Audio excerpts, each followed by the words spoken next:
사모님, 또 저희 가족, 친구, 또 글램빅교회 모든 성도님들께 감사를 드립니다. 오늘 말씀을 보겠습니다. 오늘 말씀은 마태복음 28장 18절부터 20절, 마태복음의 가장 끝에 있는 세 구절입니다. 앞에 화면에 뜨고 있으니까 제가 읽겠습니다. 예수께서 나와 일러 가라사대 하늘과 땅의 모든 권세를 내게 주셨으니 그러므로 너희는 가서 모든 족속으로 제자를 삼아 아버지와 아들과 성령의 이름으로 세례를 주고 내가 너희에게 분부한 모든 것을 가르쳐 지키게 하라. 볼지어다 내가 세상 끝날까지 너희와 항상 함께 있으리라 하시니라. 아멘. 기도하겠습니다. 사랑과 은혜의 하나님 감사를 드립니다. 오늘 금요 예배 하나님의 은혜를 사모하는 마음으로 나왔습니다. 지금 오늘 말씀 전할 때에 이 부족한 입술을 성령님 저를 온전히 붙잡아 주시고 또 말씀을 들으시는 귀와 마음도 주님께서 감화 감동하셔서 이 말씀을 통하여 오직 하나님의 준비하신 말씀이 선포되게 하시고 또 듣는 이의 영혼과 영혼이 회복을 하고 또 새로운 신앙의 각오를 새기는 그러한 시간 되도록 주님 축복하여 주시옵소서. 예수님 이름으로 기도드립니다. 제가 고등학교 2학년 때 한 2년 가까이 섬기시던 전도사님께서 이제 다음 사역지로 가시게 되셨습니다. 그래서 마지막으로 이제 설교를 하시는데 그날만큼은 더 열정적으로 하시고 또 많은 감정을 실어서 그렇게 설교를 하셨던 기억이 납니다. 그날만큼은 그 듣던 학생들도 장난치고 딴짓하는 사람 하나도 없이 열심히 경청을 하면서 또 뿐만 아니라 설교 중에 곳곳에서 눈물을 흘리는 그런 모습도 볼 수가 있었습니다. 마지막으로 남기고 떠나는 말은 더 의미가 클 수밖에 없습니다. 오늘 우리 그 본문 말씀은 예수님이 3년 반 동안 동고동락하면서 가르치시던 제자를 떠나면서 마지막으로 남기신 명령입니다. 이 말씀은 예수님의 지상 명령이라고 합니다. 최고로 높은 명령이란 뜻입니다. 마지막으로 하신 말씀은 이제 남은 자들이 명심하고 평생을 지키며 살아갈 그런 말씀이 되었습니다. 오늘 본문 말씀에서 예수님은 그 교회의 가장 중요한 목적은 제자를 만드는 것이라고 명령하십니다. 사실 그 후 2000년의 교회 역사는 곧 이 마태복음 28장 19절 20절 말씀을 실행하는 역사입니다. 이 말씀은 교회가 시작된 이유고 교회가 존재하는 목적입니다. 이 말씀이 세상의 모든 교회의 방향과 활동의 기초를 잡는 그런 말씀이 되는 겁니다. 보통 우리가 뭘 하다가 일이 잘 안 풀리면은 그 원래 목적이 무엇인가, 내가 무엇 때문에 이것을 하는가 하고 그 원점으로 돌아가는 작업을 해야 합니다. 2000년 역사 속에 어떤 교회든지 교회의 그 근본 목적을 찾으려면 오늘 본문 말씀으로 돌아가야 하는 것입니다. 그럼 오늘 본문 말씀을 자세히 보겠습니다. 오늘 말씀에는 4개의 동사가 나옵니다. 19절에 그러므로 너희는 가서 모든 족속으로 제자를 삼아 아버지와 아들과 성령의 이름으로 세례를 주고 내가 너희에게 분부한 모든 것을 가르쳐 지키게 하라. 이것이 지상명령인데 이 중에 동사 4개, 먼저 가서, 그리고 제자를 삼고, 그리고 세례를 주고 가르쳐 지키게 하라. 원어 성경을 보면 가서 제자를 삼으라는 것이 그 주된 명령입니다. 그리고 나머지 2개, 세례를 주고 가르쳐 지키게 하라는 어떻게 제자를 만드느냐에 관한 구체적인 과정을 설명해 주는 수식어입니다. 다시 말하면 예수님께서 제자들에게 또 교회에게 명령하신 최종적인 명령은 가서 제자를 만들라는 것입니다. 잘 아시다시피 저희 집에 9개월 된 아들이 요한이가 있습니다. 요한이를 밤에 재울 때 우리가 슬립 루틴이라는 걸 하는데 이게 뭐냐면은 이제 매일 밤마다 똑같은 패턴을 반복함으로써 얘가 잠이 쉽게 들도록 그런 습관을 들이는 훈련을 하는 겁니다. 그래서 매일 밤마다 목욕을 시키고 하루 종일 집에 있었어도 목욕을 시키고 그 다음에 노래를 한 곡 불러줍니다. 당신은 사랑받기 위해 태어난 사람, 같은 곡 계속 불러줍니다. 한 곡을. 그러고 난 다음에 기도를 합니다. 그리고 이제 우유를 먹이면서 자요. 그러면은 목욕을 하면은 아마 이제 날은 하니까는 벌써 이 노래 부를 때쯤 되면 차분해지고 또 기도할 때 이제 꾸벅꾸벅 졸기도 합니다. 아마 기도가 길어지면은 졸리는 거는 애들도 마찬가지인 것 같아요. 그래서 기도를 할 때 졸다가 이제 그다음에 우유를 먹으면은 어떤 땐 다 먹지도 못하고 잠을 잡니다. 그런데 어떤 날들은 이게 이렇게 계획대로 안 돼요. 목욕을 시켰는데 나른해진 게 아니라 오히려 이제 개운해져 가지고 이제 눈을 아주 똑똑히 뜨면서 계속 똘망똘망 쌩쌩하게 그러고 있습니다. 그러면은 뭐 기도하고 노래 불러주고 우유 먹고 하고 난 다음에도 더 놀아달라고 막 보채고 아주 고생을 합니다. 이제 그럴 때는 이 모든 패턴대로 했는데 그 최종적인 재우는 거를 이루지 못한 거예요. 그 앞에 하나하나 한 것이 좀 헛수고가 되는 그런 결과죠. 그런 날은 다시 또 놀아주고 달래다가 재워야 합니다. 이렇게 최종적인 목적을 이루지 못하면 앞의 과정들이 열매를 얻지 못할 때가 있습니다. 사실 우리가 요즘에 그 한국과 미국의 이 교회의 실태를 보면은 한때는 교인 수가 많았던 그런 전성기였다가 요즘에는 점점 교회를 떠나고 교회가 점점 그 줄어드는 이런 추세입니다. 이런 때에는 과연 전도를 열심히 하고 세례를 열심히 주었느냐, 성경 공부를 열심히 했느냐 이런 질문보다 오히려 과연 그 과정을 통해서 예수님의 제자들을 만들어내고 있었느냐가 더 중요한 질문이 되는 겁니다. 최종적인 목적을 이루지 못하면은 앞의 것들이 헛수고가 되는 경우입니다. 그걸 못하니까 사람들이 교회를 많이 떠납니다. 예수를 믿는다는 신앙 고백도 있고 성경 지식도 많은데 제자가 아닌 경우가 많습니다. 그런 사람들이 교회에서 많은 문제를 일으키기도 하고 그래서 연약한 신도들은 상처를 받고 교회를 떠나게 되죠. 환난이 오면 제자가 아닌 사람들은 세속의 물결 속에서 교회를 떠납니다. 그러면 이 시점에서 우리가 어떻게 참 제자가 되는가, 참 제자란 누구인가를 한번 생각해 봐야겠습니다.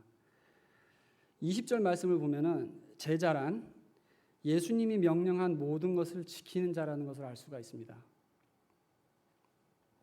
모든 것이란 말이 중요합니다. 내가 지키고 싶은 것만 골라서 지키든지 상황 따라서 지킬 만한 것만 지키는 것이 아니라 모든 것을 지키도록 노력하는 것이 제자의 모습입니다. 또 생각해 볼 것은 예수님의 제자들이 언제 참 제자가 됐을까요? 예수님이 십자가에 달려 돌아가실 당시에는 제자들이 다 도망가고 아무도 없었죠. 근데 그 전에 3년 반 동안 예수님 기적 행하시는 것도 보고 본인들도 귀신을 쫓기도 하고 그 병 고침도 하는 이런 이적들을 행했던 제자들입니다. 근데 위기가 닥치니까는 그냥 다 도망가 버렸어요. 오늘날 우리 크리스천들 중에서도 사실 죽을 병에서 고침을 얻고 교회를 나오기 시작한 사람들도 있고 은혜 받고 은사 받고 해서 방언 기도도 하고 환상을 보기도 하고 또 이런 기적 체험들을 말하긴 하지만 이런 체험이 있다고 해서 예수님의 제자가 되는 것은 절대 아닙니다. 이런 과거의 체험들이 중요합니다. 그런 걸 통해서 하나님께서 우리를 구원의 도구로 쓰시고 또 믿음을 성장하기 위해서 사용하시는 것들입니다. 그러나 그것과 제자 훈련과는 별다른 문제입니다. 예수님 제자들이 참 제자의 길을 걷기 시작한 계기가 무엇일까? 첫째로 부활하신 예수님을 만나야 합니다. 부활하신 예수님을 만난다는 것은 무슨 의미인가? 일단 제자들은 예수님이 부활하신 걸 보고 큰 충격을 먹었습니다. 이 부활하신 예수님을 보고 지금까지 내가 생각해 왔던 것보다 뭔가 훨씬 큰 심오한 무언가가 있구나라는 것을 실제로 깨닫기 시작을 했습니다. 전에는 예수님이 왕이 되시면 같이 한자리 하려던 그런 생각, 뭐 건강, 재물, 능력 이런 생활의 혜택에 관련된 관심이었다면은 이제 와서 느끼는 것은 이것은 그것보다 뭔가 큰 근본적인 가치의 문제요, 생명의 문제요, 영혼에 관한 문제라는 것을 이제 깨닫기 시작을 한 것입니다. 땅에 속하던 것을 바라던 그런 소망은 예수님이 십자가에 달려 돌아가시는 걸 보고 제자들의 마음에도 함께 죽었습니다. 그러나 부활하신 예수님을 만났을 때는 영원히 사시는 예수님을 만났기 때문에 영원한 것에 소망을 품기 시작을 한 것입니다. 영원한 것들의 가치를 두어야 세상에 속한 것들을 버릴 수 있습니다.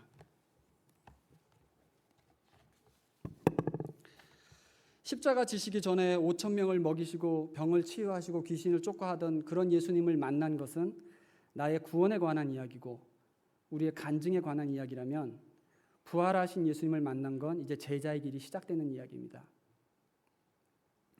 나의 필요를 채우시는 예수님의 이야기를 넘어서 이제는 예수님 원하시는 대로 살 때 체험하는 능력에 관한 이야기가 되는 겁니다. 사실 제자의 길이라는 게 아주 힘든 것 같고 어려운 걸 강요하는 것 같고, 또 내 삶을 예수님께 맡기면 다 뺏기는 것 같고 내가 하고 싶은 거 아무것도 못하고 살 것 같은데, 그렇지 않습니다. 제자의 길을 걷기 시작할 때 비로소 상상치 못했던 능력의 삶을 살게 됩니다. 내가 생각했던 인생의 가치는 그저 넉넉하게 살고 적당히 즐기면서 적당히 교회에서도 봉사하고 이렇게 사는 게 내 삶의 목표였다면, 예수님의 능력으로 살기 시작하면서부터는 이 세상을 바꾸는 하나님의 능력이 나를 통해서 이루어지는 것을 체험하면서 살기 시작합니다.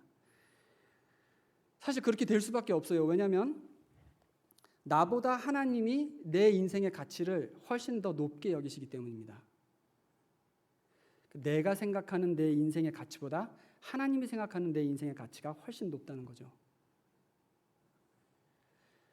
그래서 나는 생각 못했던 훨씬 값어치 있는 그런 삶을 준비해 놓으시고 우리가 제자가 되기를 기다리고 계십니다. 우리가 구원만 받고 제자 되기 싫어서 요만큼만 하나님 거 그리고 나머지는 내 식대로 살게요 이러고 살 때는 내 삶의 주인이 누구인가요?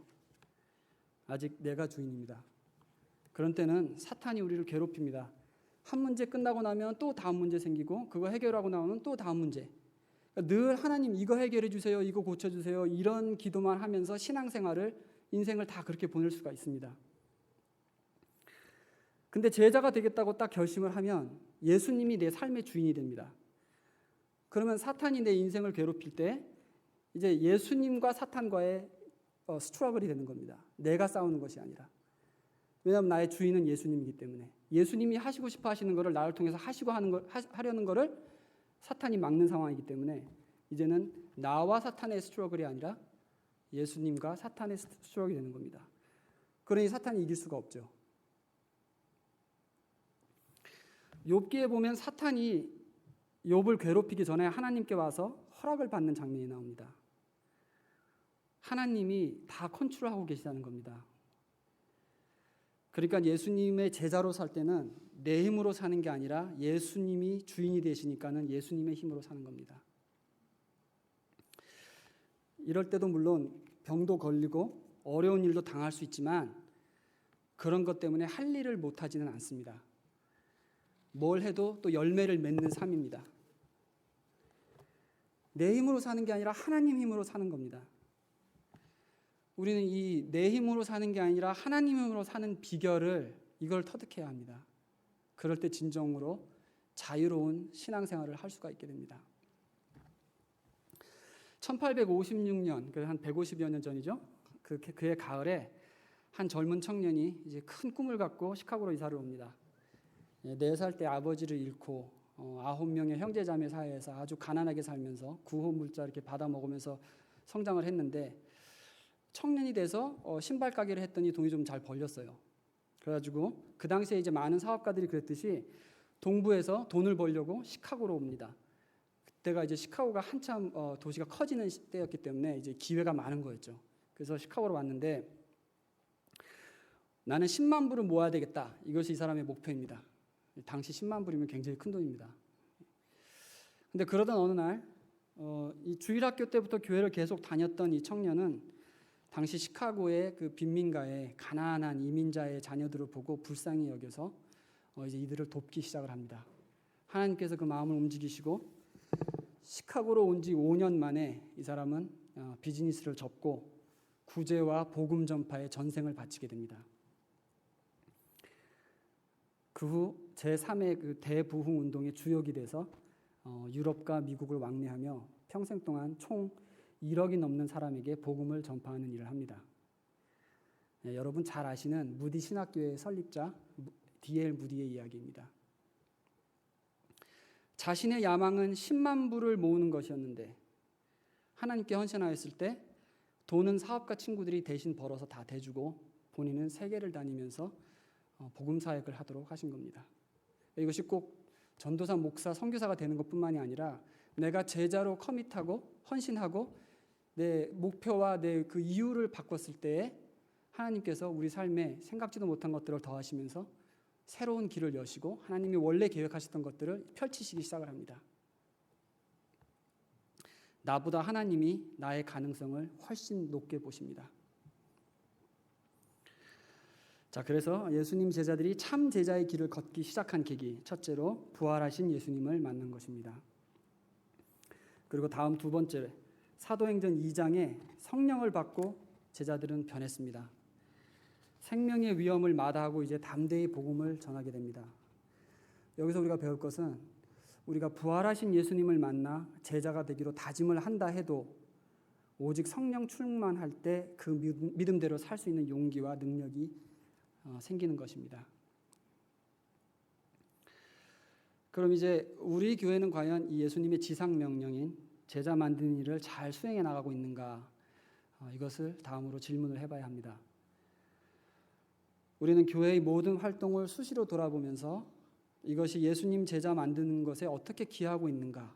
이것을 항상 점검을 해야 합니다. 내가 내 생각에 묶여서 내가 항상 해오던 패턴이니까는 항상 내가 하던 사역이니까는 잘하고 있는 것이가 아니라 과연 이것이 제자를 만드는 열매를 거두고 있는가? 이것이 매년마다 몇 년마다 우리 교회가 모여서 토의해야 될 그 주제입니다. 개개인적으로 봤을 때도 나는 작년 이맘때보다 더 나은 예수님의 제자가 되어 있는가? 이것을 질문해야 합니다. 나는 구원받고 세례받고 성경 공부 열심히 참석하고 있으니까 잘하고 있는 거다가 아니라 그래서 과연 더 나은 제자로 내가 변화하고 있는가?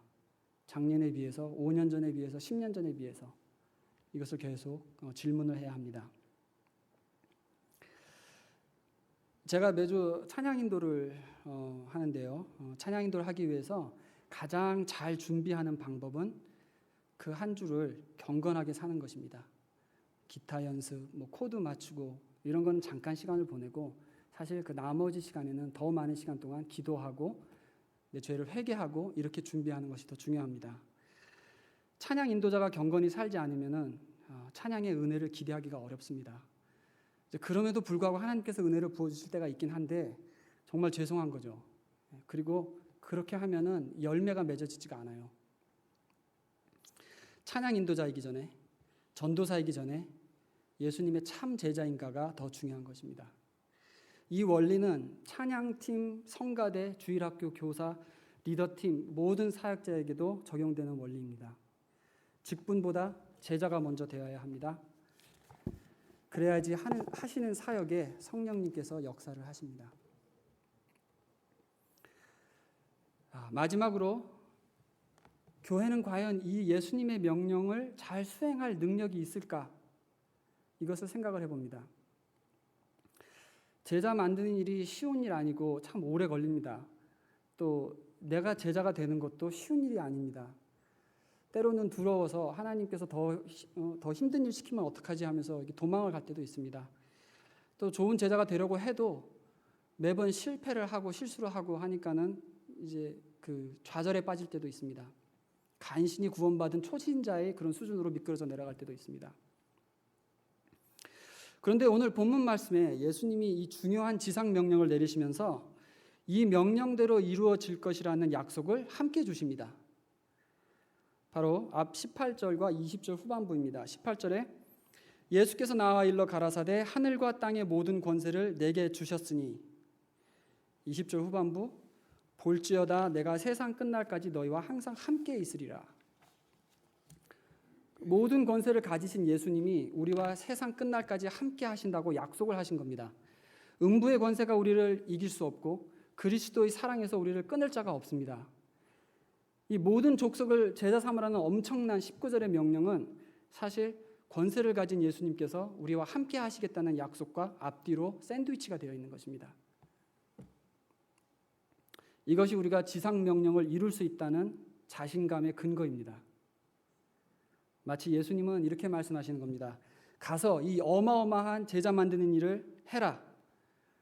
그렇지만 나만 믿어. 내가 다 해줄게. 우리가 모든 걸 다 들여 헌신하고 수고하지만 그것을 해내는 능력, 해낼 거라는 자신감 모두 예수님이 주시는 것입니다. 예수님 때문에 가능한 것입니다. 예수님이 하시는 겁니다. 내 힘으로 하려고 하면 제자 못 만듭니다. 내 자신도 내 힘으로 제자 못 됩니다. 복습하면서 말씀을 정리하겠습니다. 첫째, 교회를 향한 예수님의 지상 명령은 제자를 만드는 것이 최종 목표입니다. 둘째, 제자가 된다는 것은 예수님의 말씀을 고르지 말고 모두 지키며 살도록 노력하는 것입니다. 제자가 되기로 결심할 때 하나님께서 숨겨두신 큰 계획들이 시작이 됩니다.